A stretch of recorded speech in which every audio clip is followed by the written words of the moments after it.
Hi everyone, this is Mansi. Welcome back to my channel, and today's video is for class 9.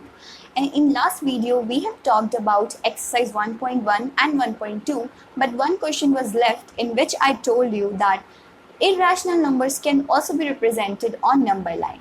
So I know you have got a little doubt in your head that how irrational numbers can be represented on number line, because they cannot be represented in form p by q. So how can they be represented in number line? But here's the secret that how it can be represented. So let's get started. Okay. First, draw a number line. Simply -1, -2, and 1, 2. Wait, where is that disturb? हम इसको आगे पीछे कर लेते हैं थोड़ा सा, इसको 0 करते हैं because we have to solve question here. तो यहाँ करते हैं ना, थोड़ी प्रॉब्लम आ जाती. -1, -2, -3. इनकी कोई नीड नहीं है, but still we are drawing it just to tell you. ठीक है, ये हो गया. अब क्या करते हैं, देखो नंबर लाइन में क्या होता है, 0 से लेके 1 का मतलब क्या होता है कि 1 सेंटीमीटर का गैप है इनके बीच में, इक्वल होते हैं ना. In scale also you have seen that there is gap of 1 centimetre, 1 centimetre, 1 centimetre. तो ये 1 सेंटीमीटर है, ये भी 1 है, ये भी 1 है. So can I draw square here of 1 centimetre?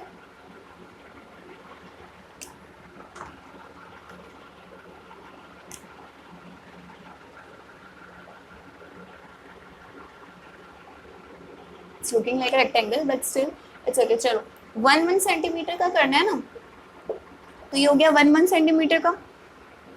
अब आप इसके बीच में ना एक लाइन ड्रॉ कर लो, हाइपोटेनियस. ये हो जाएगा आपका बी, ए और ये C. Wait, let me draw it clearly. थोड़ी प्रॉब्लम आ रही होगी आपको समझने में.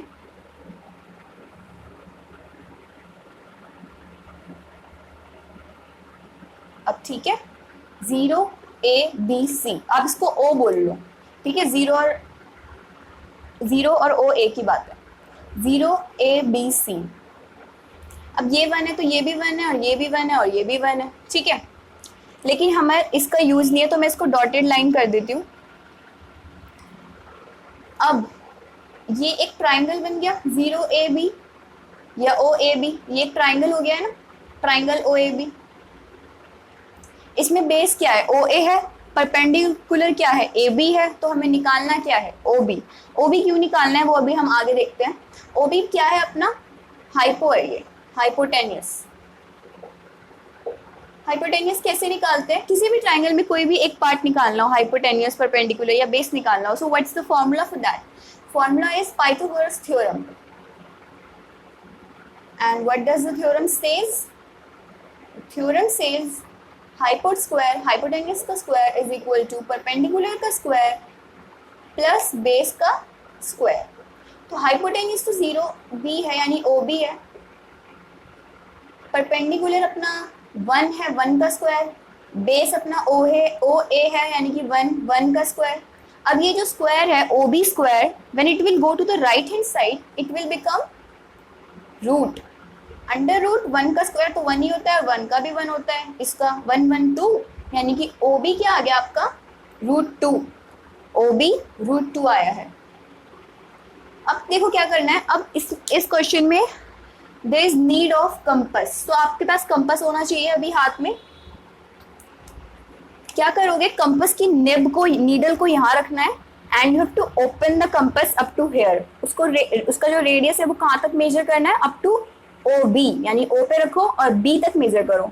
फिर कंपास की नीडल को यहीं पे ही रखकर उस पेंसिल को इस साइड लेकर आओ और एक आर्क मार दो, इस नंबर लाइन को कट कर दो. जहां ये नंबर लाइन कट होगी ऐसे, यहाँ वो पॉइंट होगा आपका √2. ठीक है, दोबारा एक बार समझो. 0 1 2 नंबर लाइन ये सारी होती है, इसका मतलब इसमें 1 1 का गैप होता है. ये 1 का गैप है. अगर ये 1 का गैप है तो मैं इसमें यहाँ भी, यहाँ 1, यहाँ 1, यहाँ 1, यानी कि एक स्क्वायर बना सकती हूँ ओ ए बी सी का. ठीक है, उसके बाद ओ से लेकर बी तक मैंने एक लाइन ड्रॉ कर दी, इसको हाइपोटेन्यूस कहेंगे हम. क्यों? क्योंकि ओ ए बी एक ट्राइंगल बन जाएगा, ओ ए बी एक ट्राइंगल बन गया। उसके लिए ओ ए तो 1 हमें पता है, हमने 1 सेंटीमीटर का स्क्वायर बनाया तो हमें ए बी भी पता है, ओ बी निकालना पड़ेगा यानी हाइपोटेन्यूज निकालना पड़ेगा। For that we need Pythagoras theorem and formula is hypotenuse square is equal to perpendicular square plus base square. तो हमने सब कुछ पुट करके देखा तो हमारा ओ बी यानी हाइपोटेन्यूज √2 आ गया। उसके बाद उसको हमने कंपास से मेजर करा और जितना मेजर हुआ है उसको हमने एक आर्क लगा दिया, नंबर लाइन को कट कर दिया, और जहां पे कट हुआ, जहां वो आर्क लगा, दैट पॉइंट इज √2। ठीक है, वैसे √3, √4, √5 भी करना है, इसी फिगर में करना है। अभी हम देखेंगे कैसे करेंगे। हम इसको रब कर देते जब तक। अब देखो इसका भी यूज नहीं है, मतलब मेन फिगर तो हमारी ये थी ना, तो इसको भी रब कर लो। बा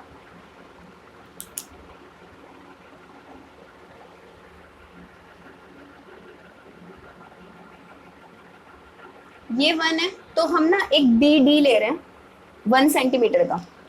ठीक है, ये 1 था तो हमने ये भी 1 सेंटीमीटर की एक लाइन ड्रॉ करनी है। उसके बाद इस O को उस D से ज्वाइन कर देना है, यानी कि देखो ये जो फिगर बनेगी ना ये इस टाइप की बनेगी कुछ। ये एक ट्राइंगल बना ये वाला, फिर उसके बाद ऐसे एक ट्राइंगल बना ये वाला, फिर एक और ट्राइंगल बनेगा, फिर ये नीचे ट्राइंगल बनते जाएंगे, ट्राइंगल टू ट्राइंगल ज्वाइन होते जाएंगे। अभी देखना जब आप फिगर बन जाएगी ना पूरी तब आपको समझ में आएगा कि मैं क्या समझा रही हूँ। यहाँ तक हमने कर लिया था। उसके बाद B से लेकर D तक, ठीक है, एक लाइन ड्रॉ करनी है 1 सेंटीमीटर की, और जहां पे वो 1 सेंटीमीटर की लाइन खत्म होती है उसको O से ज्वाइन कर दो, OD कर दो। ठीक है, अब इस फिगर को भूल जाओ। अब आपका ट्राइंगल है OBD, अब आपका ट्राइंगल है OBD, जिसमें OB यानी कि बेस हमारे पास है, BD यानी कि परपेंडिकुलर हमारे पास है, और ये अपना OD क्या हो जाएगा? OD is our hypotenuse. OD क्या हो गया? अपना हाइपोटेन्यूज हो गया। कैसे निकालेंगे? फॉर्मूला क्या होता है? Hypotenuse square OD square plus perpendicular square यानी कि DB square plus base square. Base क्या है अपना? 0B OB। OD स्क्वायर तो निकालना ही है, ये स्क्वायर इधर आकर रूट बन जाएगा, है ना। DB क्या है अपना? 1 है, 1 का स्क्वायर। OB क्या है? √2 का स्क्वायर। 1 का स्क्वायर 1 होता है, और रूट वाले नंबर का जब भी स्क्वायर करते हैं तो रूट से स्क्वायर कैंसिल हो जाता है, यानी कि क्या बचा? 2। तो OD क्या आ गया? 2 + 1 3, √3। तो ये OD जो है ये √3 आ गया। ठीक है, अब वही सेम प्रोसेस करना है आपको। कंपास की नीडल यहाँ रखो, उसको D तक खोलो, पेंसिल को रेडियस मान लो इसको OD को, और उसको यहाँ से ऐसे घुमा के लाओ जहां वो कट करेगा, यहाँ जहां उसने एक आर्क मारो, जहां नंबर लाइन को कट करा वो हो गया आपका √3। ठीक है, क्लियर है बात। अब ऐसे ही √4 का करेंगे, फिर √5 का करेंगे, क्योंकि डायरेक्ट हम √5 का, अगर हमें सिर्फ √5 का भी करना होगा ना तो हमें ये सारे प्रोसेस करने पड़ेंगे, तभी हम √5 पे पहुंच पाएंगे। डायरेक्ट अब √5 का आंसर नहीं निकाल सकते, पहले एक एक करके ही करना पड़ेगा। ठीक है, अब D से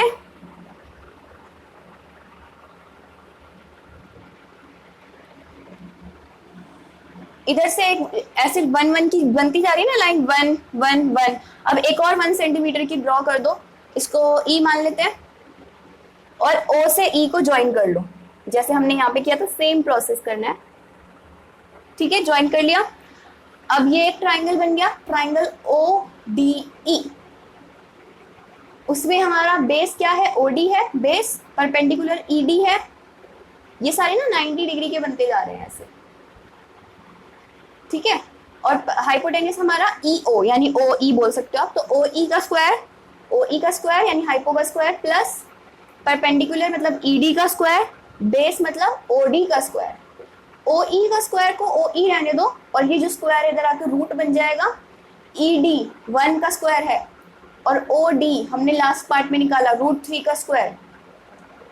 OE 1 का स्क्वायर तो 1 हो गया, √3 का स्क्वायर करने के लिए रूट से स्क्वायर कट जाएगा, यानी कि 3 बच गया, तो 3 + 1 4। OE क्या आ गया आपका?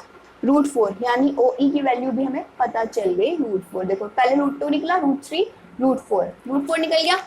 अब सेम प्रोसेस, कंपास की नीडल यहाँ रखो, यहाँ तक उसको खोलो पेंसिल को, जो रेडियस आया है उसको यहाँ से ऐसे